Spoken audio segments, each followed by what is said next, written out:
Welcome to the Wolf Connection podcast. I'm your host, John Kalfa. Let's talk about some wolves.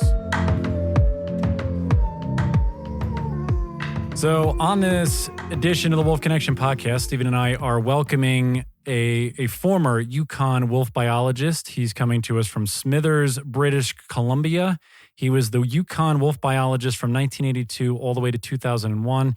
He's also an author of Wolves of the Yukon and the Joe trilogy, which has books from in 2016, 2018, and 2020. You can check out his website, bobhayesyukon.com, for everything Bob Hayes. Bob Hayes, pleasure to welcome you here. Thank you for coming on. How is everything going with you, sir? I'm doing just fine. Thanks, John. So, yeah, Stephen and I, we just want to start. Give us a little bit of a background because, again, we just spoke with John Vucetich, who's been going at the Isle Royale Wolf Moose Project for 30 years.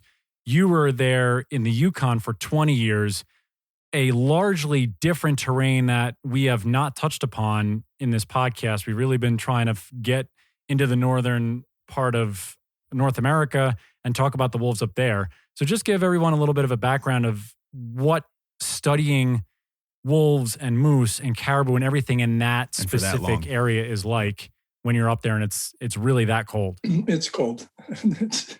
A little quick summary of how I got there. I got there in 1975.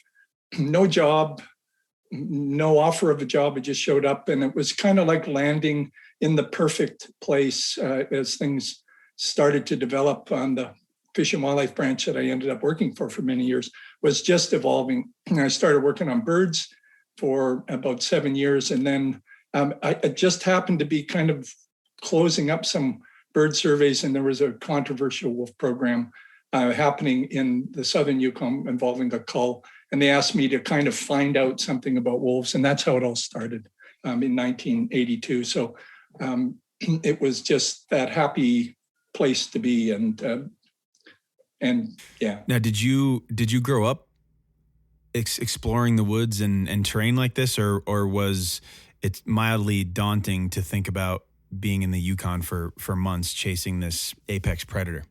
Yeah, I grew up a lot, spending a lot of time in the woods in Ontario. And I always wanted to go to the Yukon. And my wife did as well. Her uncle lived there back in the 50s. So we heard stories of the Yukon, and I totally love Jack London books. They were my go-to book for all of my kind of high school years. So anyway, it was a natural place to go to, but no experience really with the Yukon kind of environment, which is huge mountains, mountain complexes, 30,000 people in about 500,000 square kilometers, most of them living in one small city called Whitehorse. So it's really a wild place. There's roads that kind of go to each region, but there's typically one road that would go to, say, Dawson, and another road to Mayo, and then it's very light development and really just mining. There's no logging in any kind of significant form. And just while we're on the outdoor experience of this all, what were some of the I read something saying that you were following wolves for months on end. What does that look like logistically? Are you coming back to a base camp every night, or are you out in the backcountry? How many miles are you traveling per day? What do those trips look like? Yeah, it's all aerial based. So we had camps in 4 or 5 different study areas that we worked out of, and it would mean fixing radio collars on wolves and following usually their daily or every 2-day behavior. Where'd they go? What are they doing? And it's all wild, totally wild country. It's spectacular wilderness. It's all in the winter because it involves snow tracking. You can do a little bit of summer work. We did one summer of predation studies, but it's really quite difficult, and it involves a different sort of approach. But follow radio collars, a pack, and see what they're doing. And we would have typically, maybe there was a point where we had about 20 different packs all on the air at the same time in one of the study areas. And then the other ones would be 10 or 12 packs on a daily basis. So So we generated the most amount of kill rate data in the world. You could add up all the other kill rate data at the time, and it wouldn't even come close to what we were doing. And what we were looking at is we're trying to find a way of establishing how important wolves were in preying on moose, caribou, and Dall sheep. Mountain sheep, they're a white sheep. They'd be like a Rocky Mountain thin-horn sheep. So, wow. So what are some of the differences that you have that are in the Yukon wolves, I guess physically, behaviorally, as opposed to the wolves that reside in the contiguous 48 states? So the ones that are in Yellowstone, the ones that are in the Pacific Northwest. What can you tell us about the differences up there, just in terms of the wolf in general? They're pretty big here, as they are in Alaska. They're also really quite big in the NWT and in British Columbia. They're quite large, and it's probably because they evolved to, and a lot of people point to moose and say, well, it's because they hunt moose, but there's some thought that it's a remnant artifact. The growth is probably the larger sizes, could be because of their involvement with bison way back in, probably hundreds and hundreds of years. We've had wood bison in the Yukon, and of course the plains bison. And the plains timber wolf was huge. It was maybe another 20% bigger than the wolves we have. We're typically around, say, 125 pounds for a big male and about 110, 105 for a female. And that comes from measuring really thousands of wolves live and dead. So, do all the wolves that you observed in the Yukon hunt moose, or is this type of hunt reserved for packs with certain numbers of wolves? Or, can two wolves take down a moose, or does this require more wolves just to get into the game? No, it's a really good question. And there's some work in Al Rael by a guy named Thurber. Maybe it's a woman, I can't remember now, way back. And what we found was the same sort of results they found, is that pairs of wolves have the highest individual kill rates. They are very good at killing moose, and nearly all of the wolves that are in moose range in the Yukon rely on moose. They also have lots of small caribou herds around it.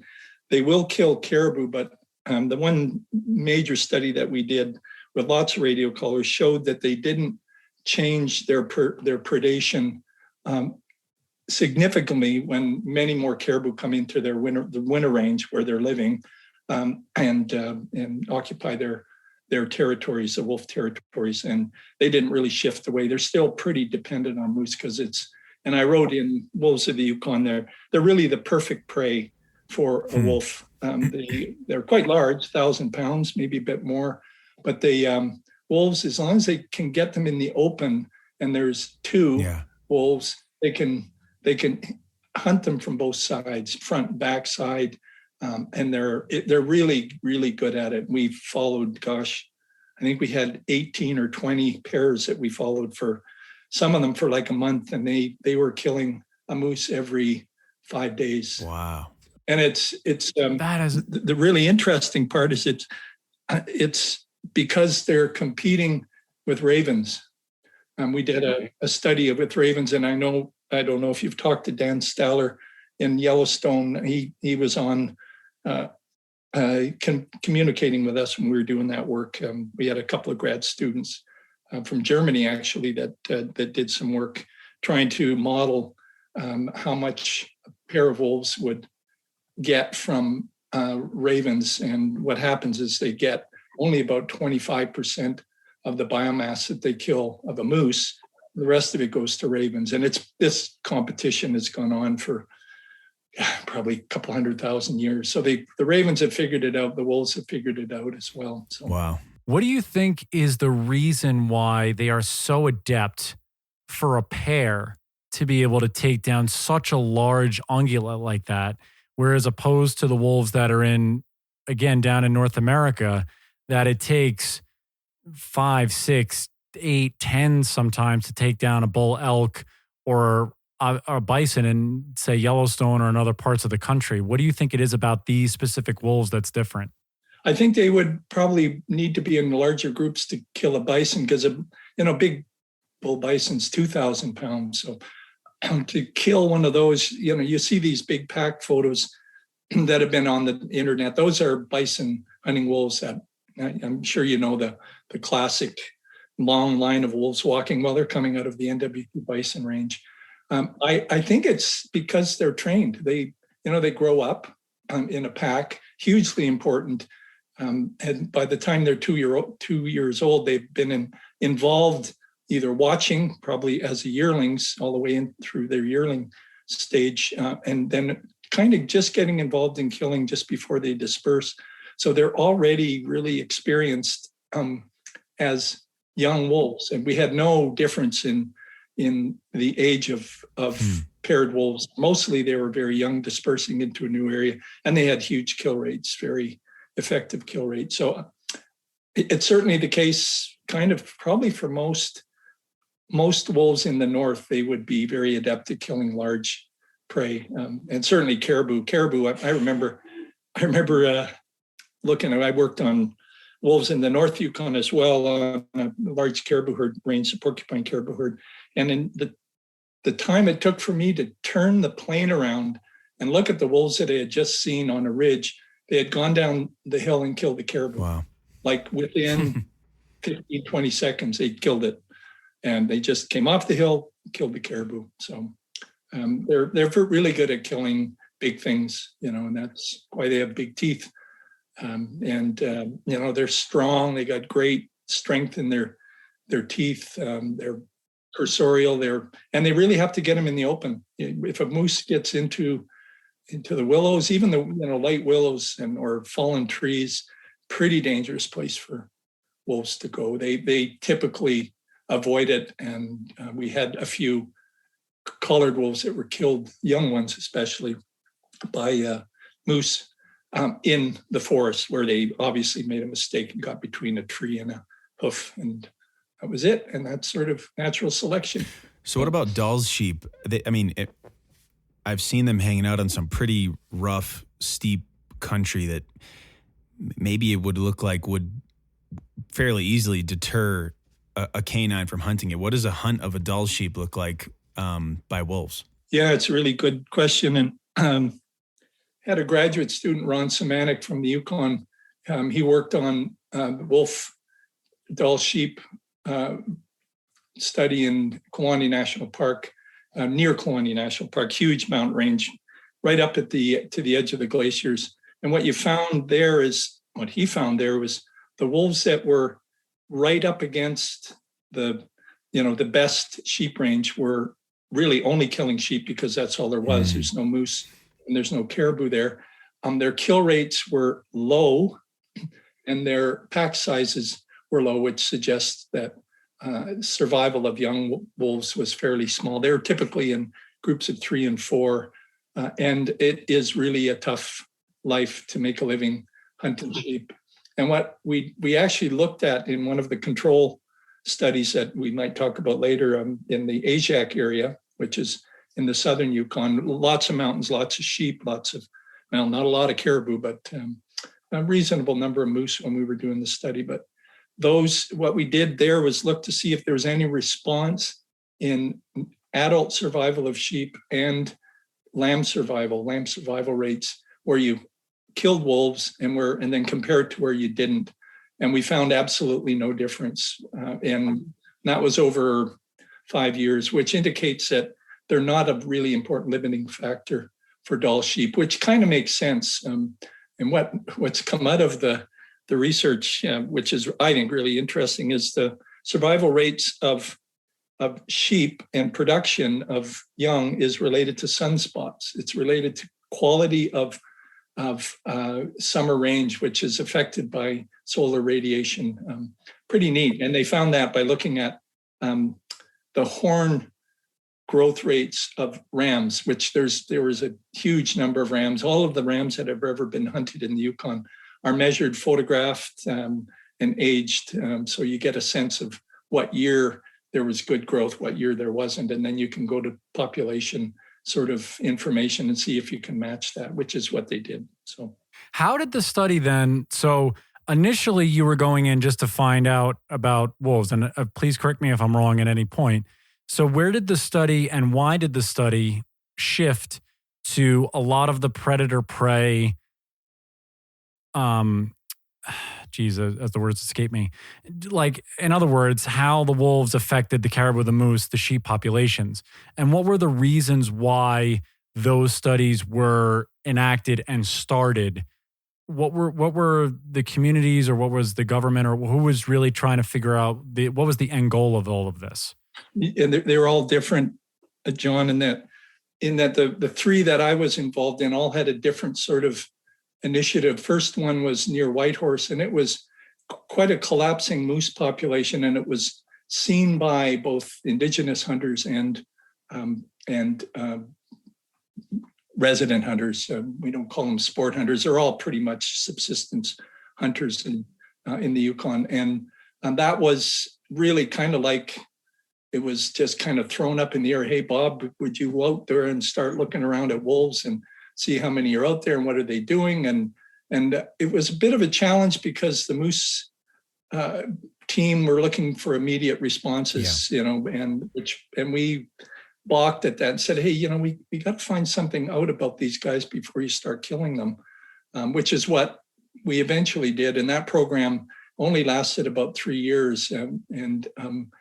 The reason it kind of fizzled out was because the predation on moose calves was much higher by grizzly bears than it was by, which is very similar to a couple of studies in north central or central Alaska. The second one was a caribou study. It's called Finlayson, and it's really it's the best study in my mind that's been done on predator-prey systems in the north. It spanned about 18 years. It's still going in relation to monitoring populations of moose and caribou. But that was really generated by Indigenous communities that were reliant on a small caribou herd, and they saw it collapsing. So the caribou biologist initiated that project. And then we ended up getting involved in the design of that work. Not just the response of caribou, but we were really focused also on, well, what's the system doing? There's moose in here, there's sheep, there's, we got wolves. What's actually going on? So we followed, my main interest was generated from that first control program, which lasted 7 years and brought wolves down to nearly no wolves. There was 29 wolves at the end of the cull program. And in about 25,000 square kilometer area. So I had this incredible opportunity to follow the recovery of wolves into this. And then because the system's changing, there's a great experimental design where you can look at, okay, you got moose increasing, you got caribou increasing, you got wolves increasing. How is this system going to operate? Is there a place where these guys, both moose and caribou, are going to grow the populations and live at a higher equilibrium, somewhere up much higher than they were through a release from wolf control? And what we found is that's not the case in any way, shape, or form. It's the wolves catch them right away. By the time 4 years after the control program ended, there were the same number of wolves in the area. There were 250 wolves in the area. So a tenfold increase in 4 to 5 years. So, and then they have a huge impact. And then the herd of caribou began to decline back down to where it was after about a decade. Moose declined, and people were starting to call for wolf control again. And we just went, what? It's ridiculous. That doesn't make any sense at all. There's a lot of ethical reasons, kind of cultural reasons to not do aerial control at large scale. And I think we provided the science that said, no, this doesn't make any sense at all. Unless you want to kill wolves forever, that's what you got to do. And nobody wants to do that. Certainly it came out in, we can talk a bit about the wolf conservation and management plan. There were 2 of those in the Yukon when I was involved, but that can be something you want to ask about.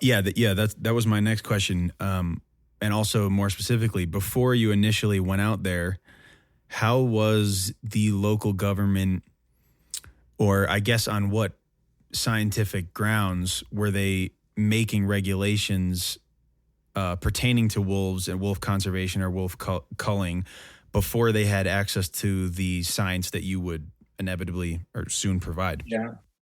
There was no limit on the number of wolves that could be killed.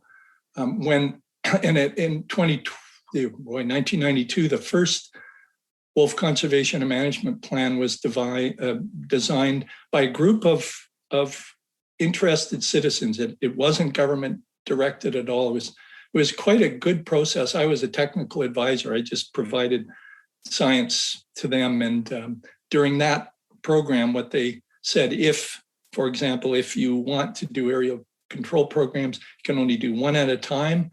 You have to limit the number of wolves that people can hunt to 3. So they put a bag limit on wolves. And you had to develop some kind of experimental design in any control program, any reduction of wolves, that you could actually tweak out what was going on. And that's what generated the third program. We were directed by that. They also recommended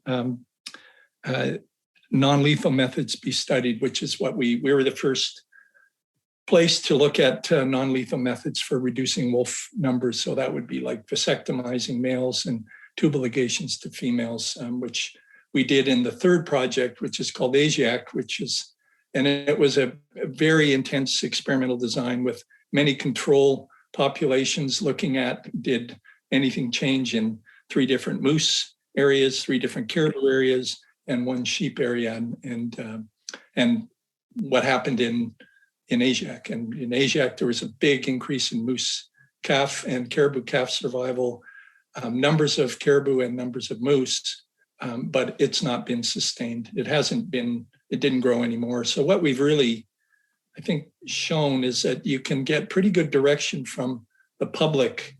And the Yukon has a lot of this, the public advisory groups through the land claims. There's been land claim agreements on 11 of the 13 traditional territories of First Nations in the Yukon, and they're really engaged, those advisory groups, in local management. So, and I've just loved working with them because they're always the most conservative in what they want to, how they want to risk anything that they have out there. What's really happened is aerial wolf control in 2012, when that program or plan was revised, was revoked, hands down. And a lot of it came from the book Wolves of the Yukon. I published it literally at the moment that thing was going on. It was totally unplanned. That's great. I just happened to be there, and I ended up giving some advice to the group and just saying, well, you're just going to have to do this forever. And they just went, and a lot of the community just said, we don't want it.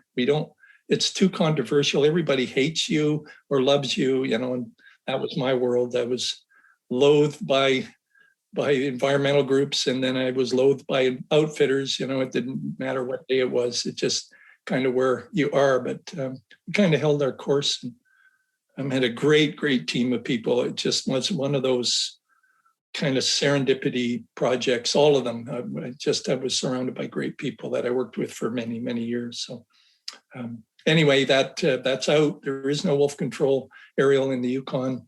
Hasn't been since, must have ended in 1998. So it's over 20 years. And there's rumblings now. Everybody, it's always going to come back, as you know, from Montana and Idaho and anywhere where you get stabilized, fairly high density wolf numbers. People that want to hunt don't want to be competing with these animals. And my point is, I don't care. It's wrong. It's wrong. Oddly, after scientists after scientists say that culling doesn't work like they think it does, it still doesn't really sink in, I guess. Well, it's more, yeah, it does work in the short term. There's no question about that. But you got to kill them forever. Well, is that really what we want as humans, to, go back to the lower 48, 1915, and kill all the wolves? And, people want more out of nature, and you have Yellowstone and some of the greatest. I just love that place and what they've done and how they've really increased our interest and knowledge and sort of compassion for wolves through their research and that reintroduction program. So anyway, I kind of rambled there, but that's kind of no. I want to ask you personally, what was that like? And you touched on some of it, and clearly it seems there was a push-pull for you for doing the scientific work, and then also how that affected you, I'm sure, throughout those 18, almost 20 years of, like you said, you're a villain one day, you're a hero the next. It really depends on what day of the week and which way the wind's blowing. How does that affect you as a person, really, and as a scientist, that you've clearly come to, you got your findings, you published the book, Wolves of the Yukon, and, was it a roller coaster for you? How were you able to keep those things in check, I guess, throughout the entire project for yourself? Yeah, it was a real roller coaster, as it was for everybody that was involved in the culling part of the program. It's hugely disturbing. A lot of us, a lot of the crew kind of hid it at first because it was like, well, it's got to be done. And, a good friend of mine, and my best kind of friend for many years, was the fellow that worked with me. And he said, I have to kill the wolves because I got to do it in a way that's the most humane. So he was very good at shooting wolves from the back of a helicopter, but it really affected him. He became a Buddhist. I mean, really.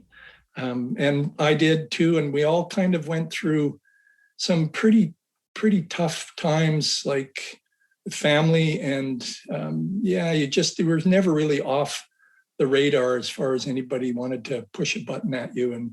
But we really did, I think, thrive on the notion that we were generating information, good information that would give us answers, because there was always this question about, can you make moose and caribou live, and wolves and people live in abundance? And in the north, you can't. It just doesn't work because of the huge effect that wolf predation and bear predation has on these. You just can't do it. And Alaska showed it, and then we followed up really within a year or two after Alaska that it's low density is what you're going to get. So once, all that kind of science came, it was really quite helpful. And I remember when I started working on the wolves in the North Yukon, which is it's an incredible place. It's got a herd of 200,000 migratory barren ground caribou and wolves that are following them, a really different system.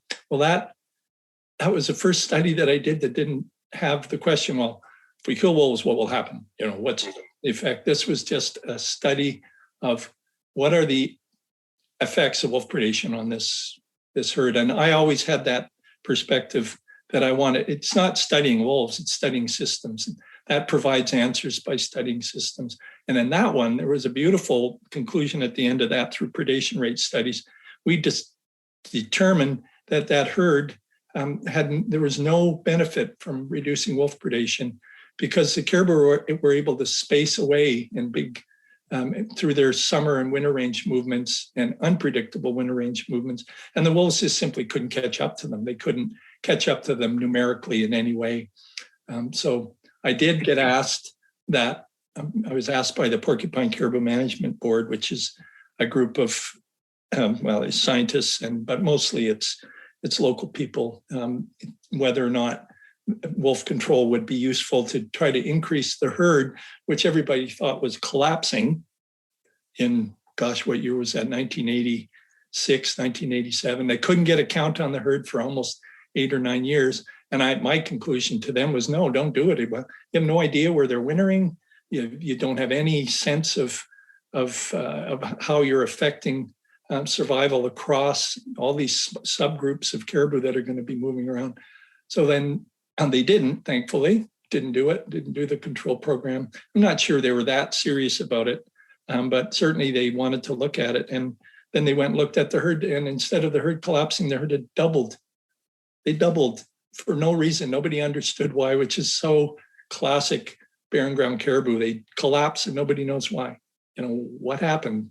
How did you lose 200,000 animals in 6 years? Well, nobody knows. I mean, everybody has an idea, but you don't know. So, and that was good. And that was a great study and it was so much fun to do that work. We did, it's flying every day in a plane in the Arctic. And it just was pretty fun. And that's the part of the work that I haven't really said much about, but it is really a lot of fun to go out in a plane every day for 5 or 6 hours, spin around a little Super Cub, look at what wolves are doing, what the moose are doing, and get paid for it. The fools, they paid us to do that. I'm still fascinated by the beginning of this response. What was tugging on the team's consciousness? Was it the act of hunting in general became a problem, or specifically culling a predator not for the purpose of food, especially when you knew in your very detailed scientific mind that it was in vain in long term? It was not going to work. What was that just too much to do for years and years? What specifically was changing in you over the course of this process, or the team? Yeah, it's a good question, Stephen. I think what we determined the futility of it by doing it, which is the tough part. There's a quote in one of the last chapter of Wolves of the Yukon by John Maynard Keynes, which is about, of course, economics. He said, "When the facts change, I change my mind, sir. What do you do?" And that's kind of what we were doing. We were going, well, as we do these, we see it doesn't work. Right. But a lot of it was the actual killing. I mean, it really is so devastating. I mean, and it's so completely, utterly unfair. I mean, you got these wolves that are wandering a ridge, there are puppies there and there's adults, and you run up on the ridge, you Super Cub finds them. I'm circling. I did most of the circling in the plane. I really couldn't do a lot of in the helicopter stuff. And being the biologist responsible for, it sounds a bit of a duck out, but I just didn't want that to be my everyday experience. So I'd watch it, and it was pretty devastating from above them in a small plane watching it, and then to be in that helicopter is, it's tough. And there was one fellow who was absolutely incredible helicopter pilot, the greatest, there were two that I worked with, which are, one guy won the award for greatest pilot in North America through rescues off Kluane, and the other guy was an incredible wolf pilot. And his experience came from killing wolves. So he could track wolves in a helicopter through 1,000 caribou, honest to God, like through 1,000 caribou, snow tracks everywhere. And they were very effective. And when I published Wolves of the Yukon, I saw John, who since died, and he saw me and we went and had a beer, and he said, I didn't know anybody else felt the way that I did, but Wolves of the Yukon, that kind of what you wrote is what I feel like. I'm charging around, killing these animals. And he said, it's even still, he was still an active pilot. And he said, if I see a wolf track, I have to go and follow it. And he said, what's so good about it is I don't have to do anything else. I don't have to position a shooter on the left and the right. And it's an incredible, dangerous, and highly skilled project for a pilot to do. And he, that's kind of, so we all got affected by it for sure. Absolutely. I certainly did. And my close friend did as well. And we all kind of did that. And I did ask one of the biologists in Alaska. I was down in Idaho at a meeting. They invited a bunch of us to come down, and we were talking after the meeting, and they were doing 5 or 6 control programs in Alaska. And I said, how do you feel about it? Like, what's it? Doesn't it bother you? And he said, I don't kill them. And I thought, you actually do. You design a project and you just, so I'm sure they all do have some effects. And I certainly know one biologist in Alaska, a good friend, that was certainly affected by it. So, I mean, I have to say also that it seems as much as you all were going through a wolf predator prey study, it was really a human study as well.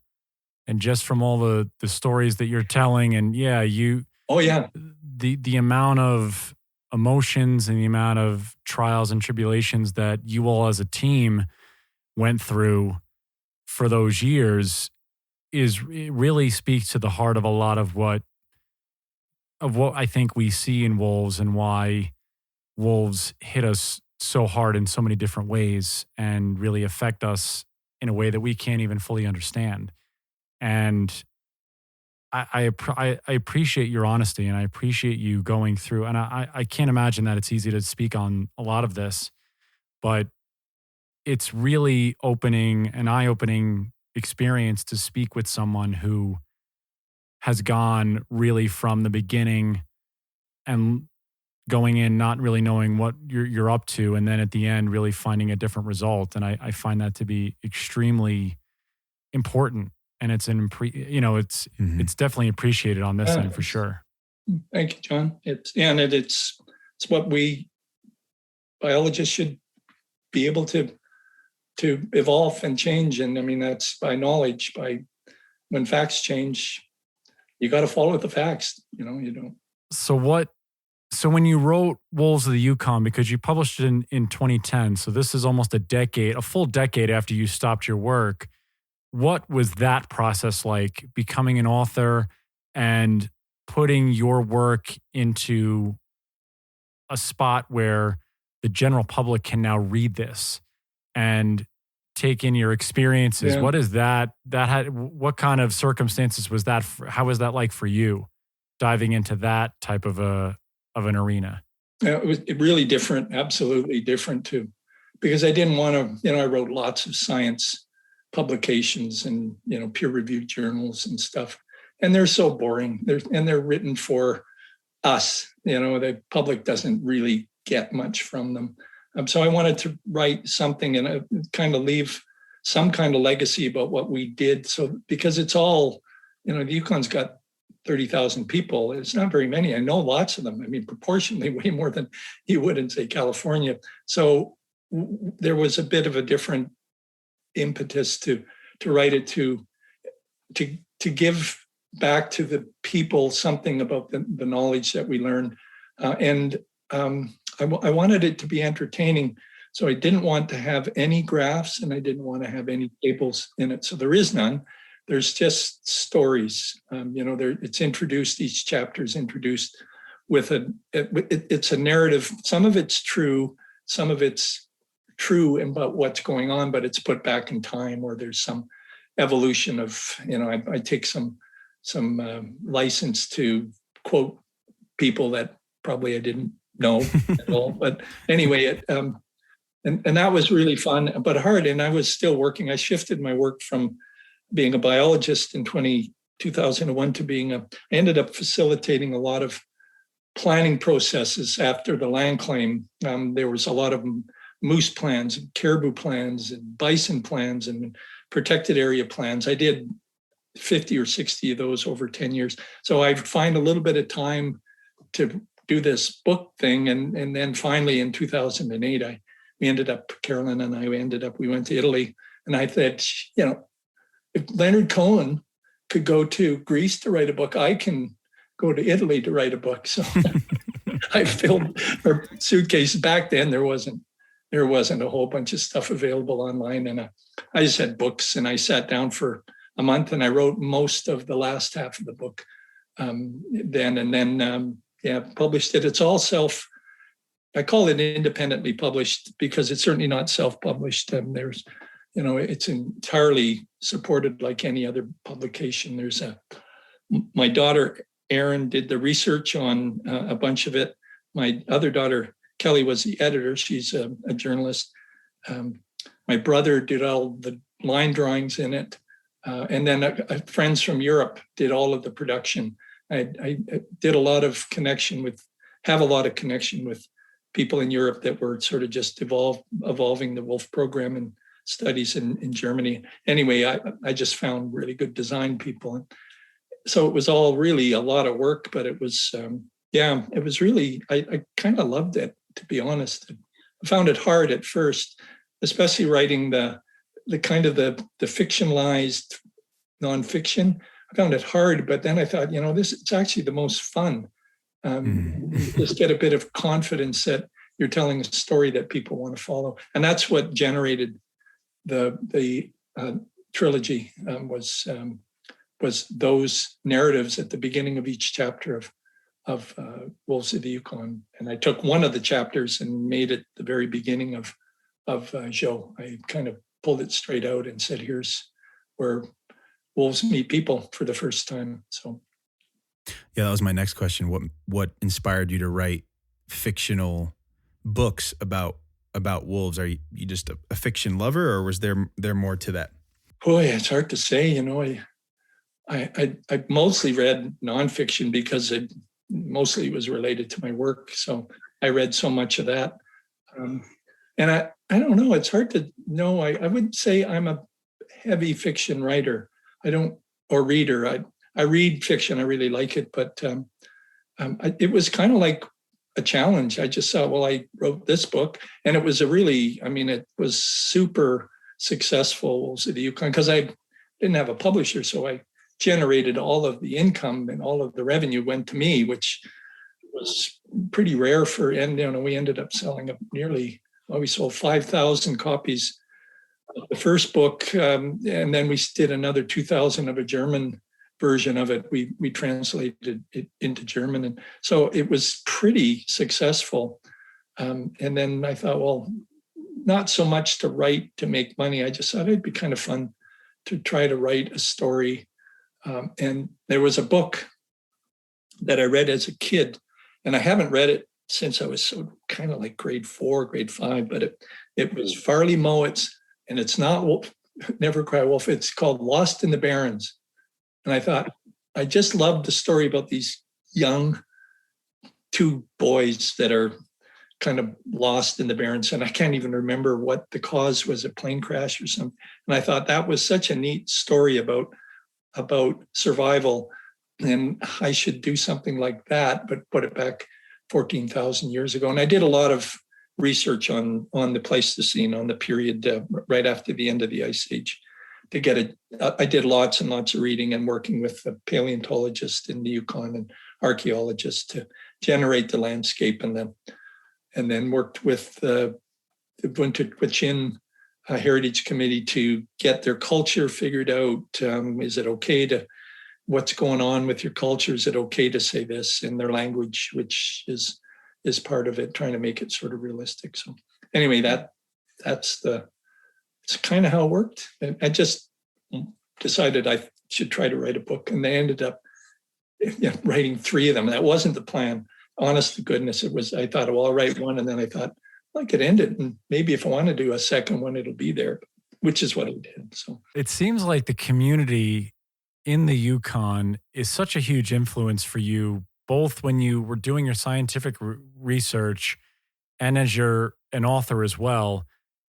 Just tell everyone what that community is really like, because it seems as though, even though you say 30,000 people, they seem to be a tightly knit community that is aware of their surroundings clearly and how they want their area to be in terms of having it be wild or not, or whatever the deal is. Yeah, it's so true, John.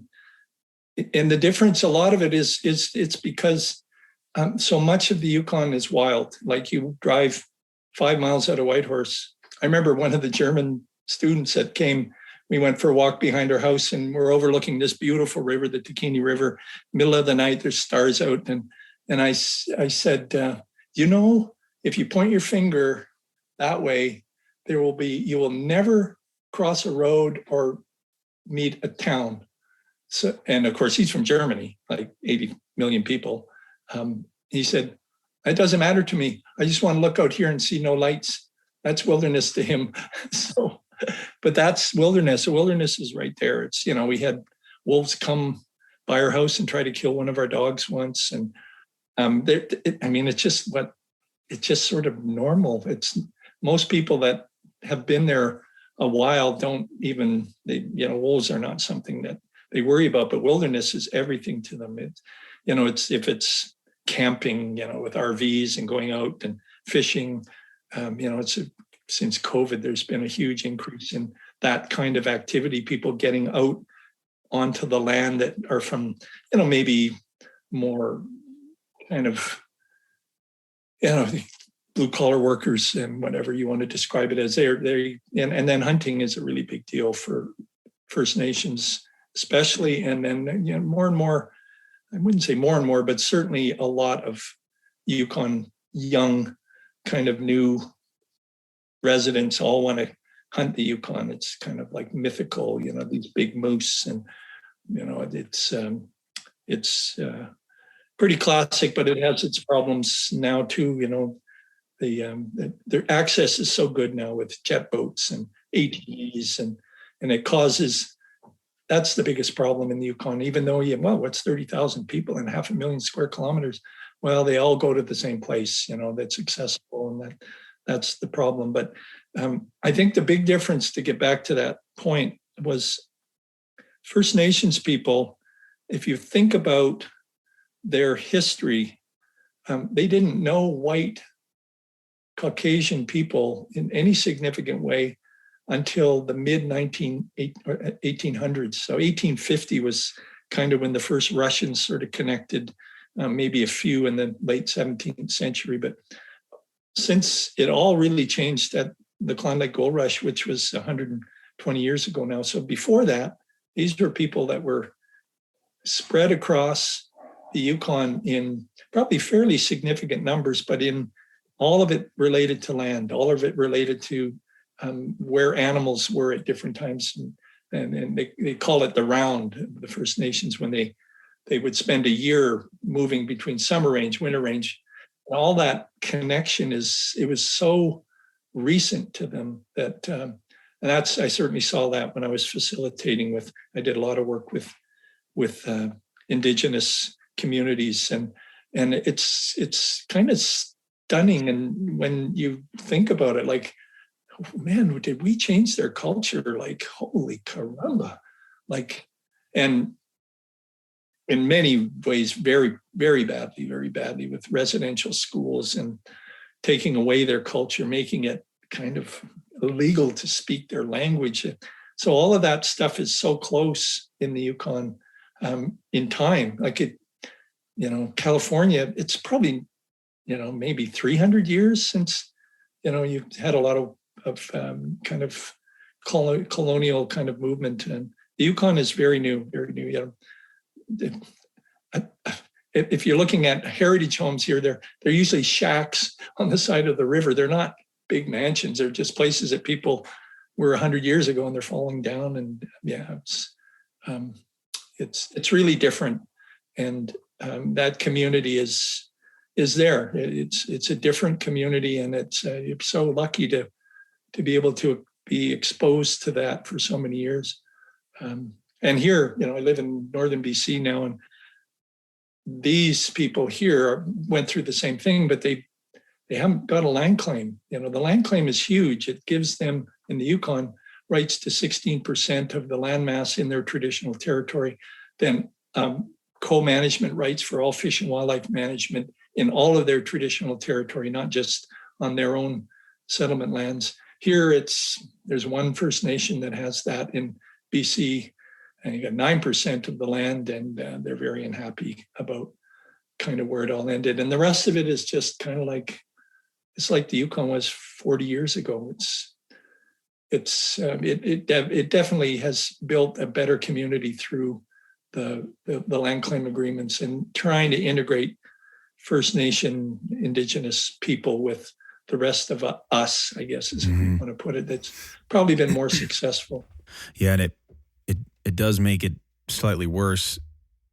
Everything you're saying about illegalizing their culture and their ways of life, kind of, and not really helping them thrive after we sort of stripped them of all that substance. And then we commodified, or we turned into a marketing scheme their culture in some way, making it a money grab, using it as a way to promote all sorts of, things. It's a very strange dynamic. But my question was, what was the average perspective of the indigenous community about culling wolves?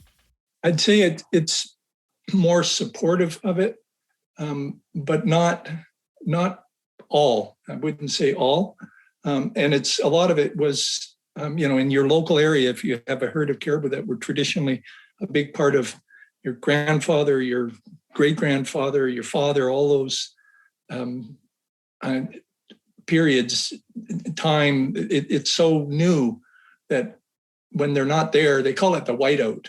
It's a whiteout. They're not there. Everything goes away. And it's really, really difficult for them to not see abundance. And, the way they managed wildlife was to move. They moved. And so they never really spent a lot of time in say over the years in one place. They would move around. And of course, being fairly low density people looking for low density prey, they were able to really manage their systems very well. So when they go away, I'm thinking Asiac, which is the third wolf control program, and Finlayson, both were initiated by First Nations. Wow. When we, and of course the outfitters were interested in it, but when they found out through the Wolf Management Conservation and Management Plan that they couldn't hunt the species that were being directed at to increase through wolf control, and that was like for 5 or 6 years, they didn't like wolf control anymore because it limited what they did. But they really were generated. The programs were generated at the beginning by First Nations, by Indigenous. Back then they were called Indian bands, and now they're First Nation governments. And I would say they're not in broad support for aerial control. They're much more in support of community-based local trapping programs. They want to have more animals and fewer wolves, but they don't like the intensive aerial control. And you might have read that. That's also kind of what's happening in the Northwest Territories. And they had a 1 year, let's try it with trapping, and it didn't really bring the wolf numbers down. So they went out and then killed wolves from helicopters. And they've got a pretty good backlash from one of the First Nations there, and then from a renewable resources board that's responsible for managing moose, caribou, wolves, anything that's in that system. They said, no, we don't want to do intensive aerial wolf control. We want it to be community-based. And then there's values that are transmitted right away to communities. There's, trappers that are going to get gas or a snow machine, and they can learn how to trap wolves. And that's where the Wolf Conservation and Management Plan 2012 ended up as well, almost 10 years ago, is no aerial control, but local community-based trapping. And my main issue is they really haven't designed those community trapping programs the way they should to tease out the effects of it. Because it's, to kill a whole bunch of wolves, you're going to see an effect right away, one way or the other. None or lots is probably what you're going to get. But a community-based program, it's fewer wolves, smaller reductions, smaller area, all that stuff has complications when you want to design a research program. But you could do it. Anyway, it's and that's pretty good, I think, in the end, to see those voices kind of being raised by local people. No, I remember one of the comments from the First Nation and the NWT is they cohabit the land with us. They always have. Wolves. Why would we want to kill them all? And why would we? Looking in the future, where do you think this species is going to be, say, a decade from now? Do you think the Yukon is going to continue to go back and forth with the measures of extreme culling, ratchet it back, and the population should just keep swinging, or do you think there'll be a more measured approach? What do you foresee if you were to look into a crystal ball about what the future of wolves will be in the Yukon and BC? Yeah, I don't think there's any real risk to wolves. Number one, I don't think you're going to see an aerial wolf control program again in the Yukon. I think you're going to see them kind of fall out of favor. And BC has one going. I can't even tell you what I think about that program. Anyway, they're all small in the scale of things. Even in the Yukon, we're talking about, it sounds like a large area, 25,000 square kilometers for Finlayson. That's out of 500,000 square kilometers of wolf habitat. So they don't have a big effect, I think, on the population of wolves in an area. And I don't think there's a lot of risk in that. And I think you're seeing populations of wolves increasing and range increasing in BC and, certainly Idaho and Montana and Colorado. The wolves are kind of coming back. Germany, there's a great story. 1,000 wolves live in Germany now. 1,000 wolves. Wow. And that comes from, what were they, say, 12, 14 years ago? None. They just recolonized from Poland.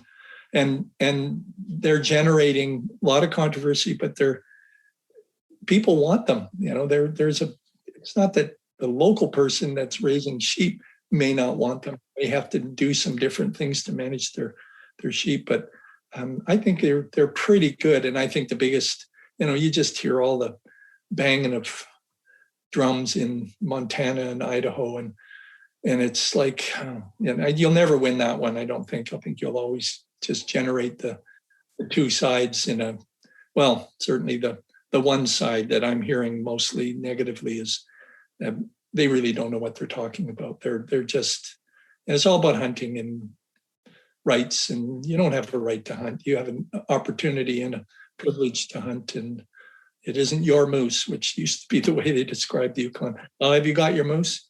And I'd always say, well, it's not mine. It's everybody's, yeah. It's everybody's. So yeah, I think it's pretty. I don't have a lot of worry about it. Even Alaska, you got 8,000 wolves in Alaska, 8,000 in BC. It's more about how we view the world, and I think what is really negative about some of the control programs is, number one, say in Alaska, it's more focused on hunting. And I don't even like to use that word harvest. Harvest means we know what we're doing. It implies it kind of out in a farm, and we've managed everything, and we're taking what we've put into the land. And hunting is much more unknown, and we don't really harvest. We kill animals and hope that we're not killing too many. But BC, you've got a big habitat losses through oil and gas. It'd be maybe surprising to know that there are 18,000 gas wells in northeastern BC alone that have completely decimated the winter range of these little woodland herds, caribou herds, and that's where the wolf control programs are going on. And they're just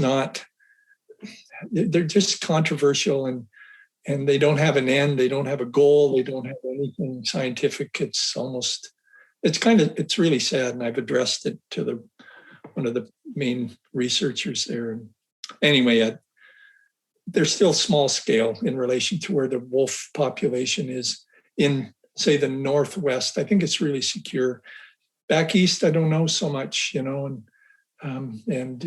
Wisconsin, and I don't follow that much anymore. Minnesota, I did back when I was on the wolf specialist group, but I don't really follow it. But once you got a bunch of wolves around, it's pretty hard to get rid of them. I think that's the best part of wolves. They are really tough. They're good at figuring you out and changing what they do. In Italy, they don't even kill animals anymore. They work at night into dumps. That's their main source of food. It's a whole different thing that they do, and depending on how people sort of exploit them.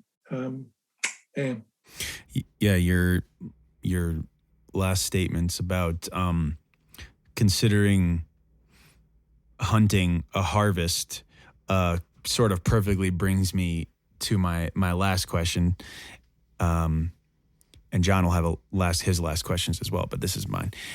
I think I read in an article about your book that one of the final quotes in the book mentions the concept of wildlife farming.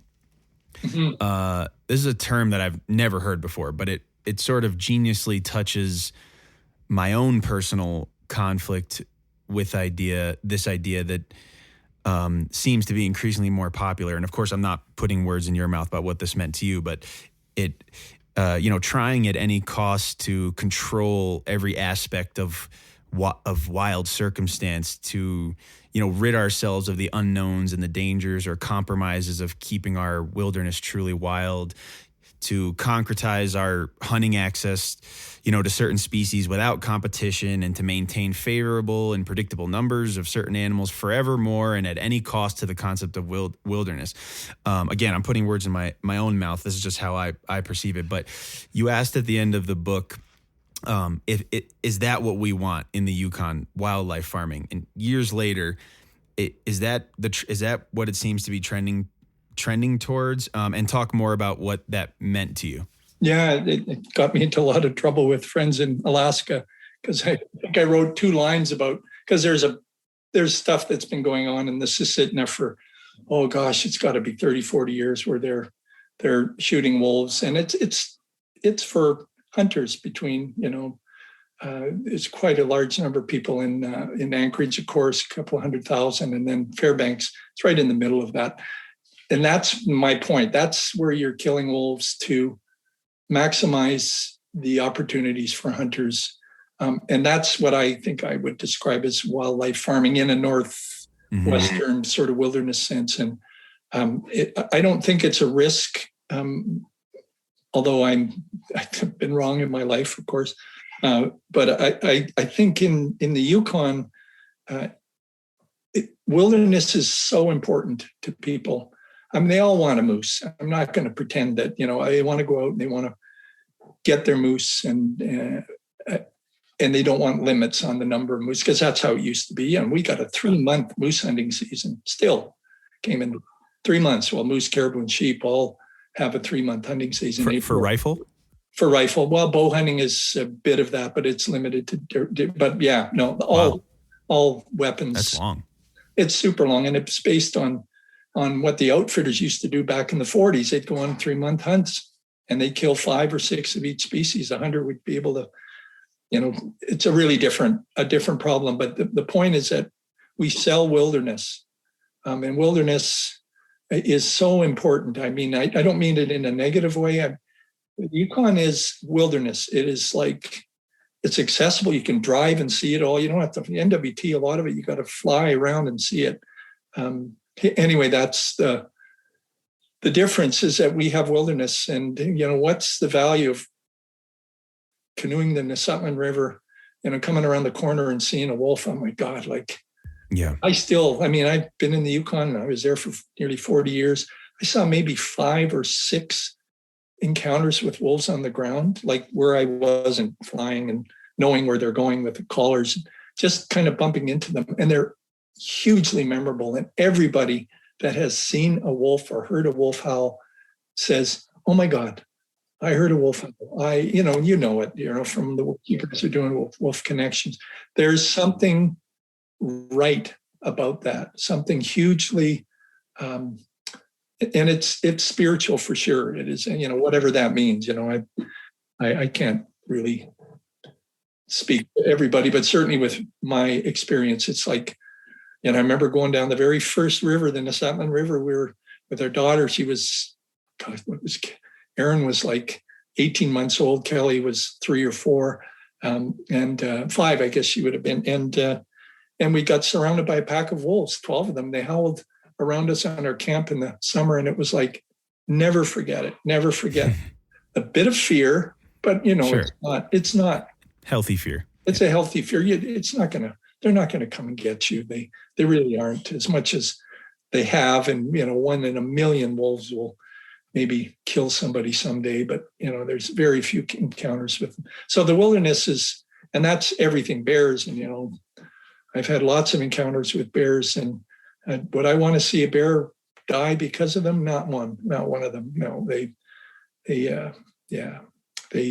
have a place, and where they are now is a place that we should be protecting them in a naturally regulated way. And that's why killing these predators just changes everything. And you got to learn to live with low abundance and live with it, and not think that it's your right to kill something just because you have a $50,000 jet boat or a side-by-side $25,000. Honestly, they're all over the place now, and it's That's true. They weren't before. Not certainly when I hunted. Anyway, I don't know if that answers it or not. Yeah. Well, my last question for you, Bob, and then I do want to promote your website and the books and where people can get them. So my question for you, I mean, you've said so many beautiful things, but, see if we can pull some more out of you, is when you hear the word wolf, what is the thing that comes to your mind? I think it's wilderness. And I did do a presentation last year to the Wilderness and Canoe Symposium in Toronto, which is really odd. And they asked me to do something about wolves. My question was, are wolves wilderness? And is wilderness wolves? They're two questions, really different questions. And my answer, I thought, after looking at it, is wolves definitely are wilderness. And it's got to be animated to be wilderness. And wolves are wonderful for animating because they take on a huge, I remember asking the group, there's 300 or 400 people in the lecture hall. I said, how many people have heard a wolf? And almost every one of those, and they're all, canoe enthusiasts and trippers and people that do lots and lots of wilderness, they all put their hand up. And I said, how many think it was important to hear that? Put their hand up. So that's what I think of as wilderness, not the individual, more the sense of wilderness. And you got it from Jack London. I mean, immediately you'll get a sense of that wilderness as soon as he starts writing about wolves. And that's me. That's incredible. So, Bob, please tell everybody where they can get Wolves of the Yukon, the Joe trilogy, and promote your website, social, anything else where people can find out your work and anything like that. Please go ahead. Thank you. Appreciate that. My website's called bobhaysyukon.com.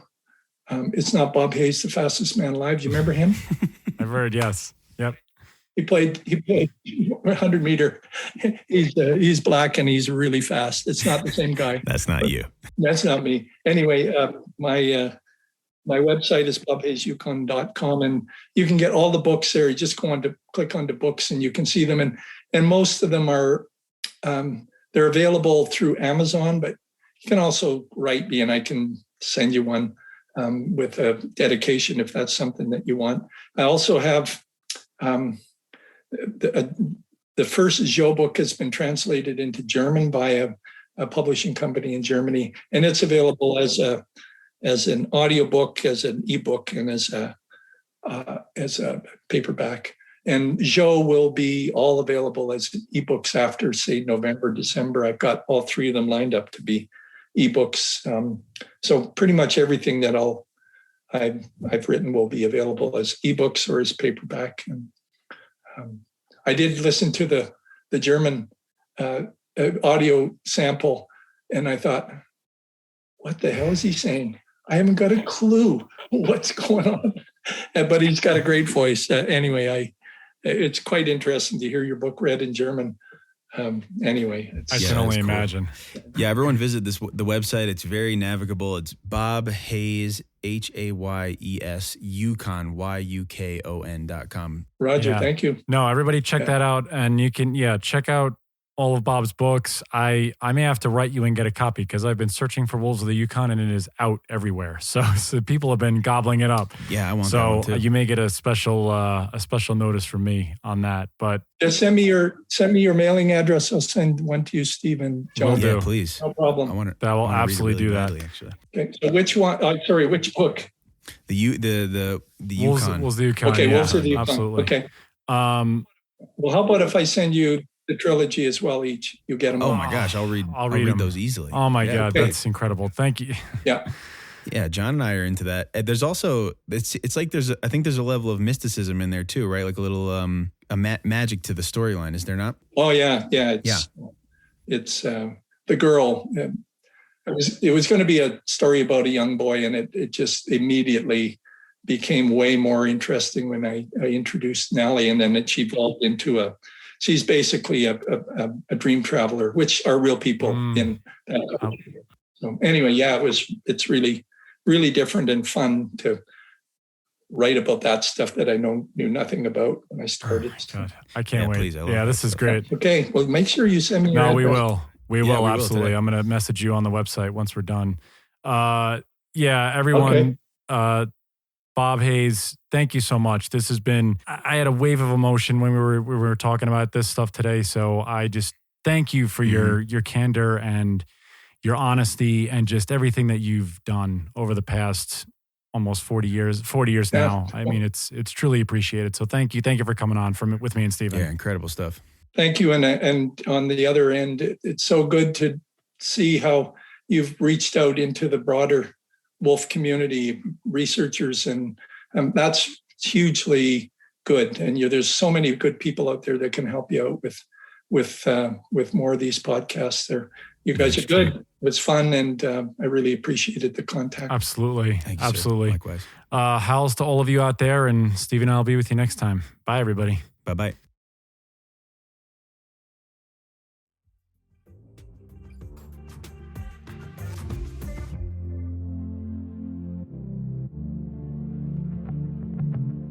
Looking to support Wolf Connection or sponsor one of the wolves in our pack? Just go to wolfconnection.org, click on the Donate tab, and find out more information.